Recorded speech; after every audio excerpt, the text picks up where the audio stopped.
कि आपको भी एलसीएम और एचसीएफ निकालने में समस्या आ रही है, तो चलिए 1 मिनट में सीखते हैं एलसीएम और एचसीएफ कैसे निकालें। मैं आपका भाई अरुण पुनः स्वागत करता हूं आपके अपनी YouTube channel study with Arun पर। तो आइए समझते हैं एलसीएम। एलसीएम का मतलब क्या होता है? एलसीएम का मतलब होता है least common, least common multiple. ठीक है, यानी कि वह छोटे से छोटा गुणनखंड जो कॉमन हो। ठीक है, जैसे अगर मैं मान लूं 6, यानी 6 और 8 का अगर मैं एलसीएम निकालूं, तो 6 और 8 का एलसीएम अगर निकालूं, तो 6 का अगर मैं 6 के अगर मैं गुणनखंड करूं, तो 6 के गुणनखंड कितने होंगे? 2।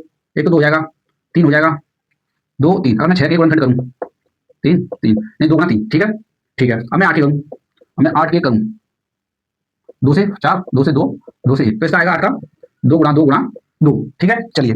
तो अगर मैं इसमें सबसे पहले कॉमन देखेंगे, ये तो इसमें ये कॉमन है, और कोई कॉमन है, और कोई कॉमन नहीं है। ठीक है, तो सबसे छोटा, सबसे पहले लिखेंगे जो कॉमन है उसको लिखेंगे 2। ठीक है, ठीक है। अब दो जो अलग अलग प्राणी है उनको लिख लेंगे 3 गुणा 2 गुणा 2, तो 2 दिया 6, 2 12 दूनी 24, इसका एलसीएम आएगा 24। ठीक है, अब अगर हमें इनका एलसीएम निकालना है, ठीक है, एलसीएम वो सॉरी एलसीएम निकालेंगे। चलिए, एलसीएम का मतलब होता है highest common factor, highest common factor, यानी कि सबसे बड़ा फैक्टर जो कॉमन हो।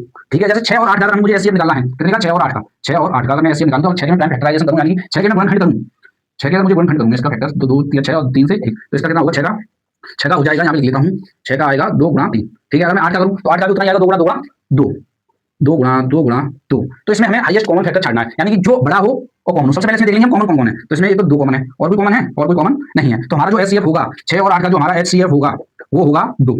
ठीक है, 6 और 8 का जो एचसीएफ होगा वो होगा 2। ठीक है, अगर बात समझ में आई हो तो वीडियो को लाइक करें, शेयर करें। धन्यवाद।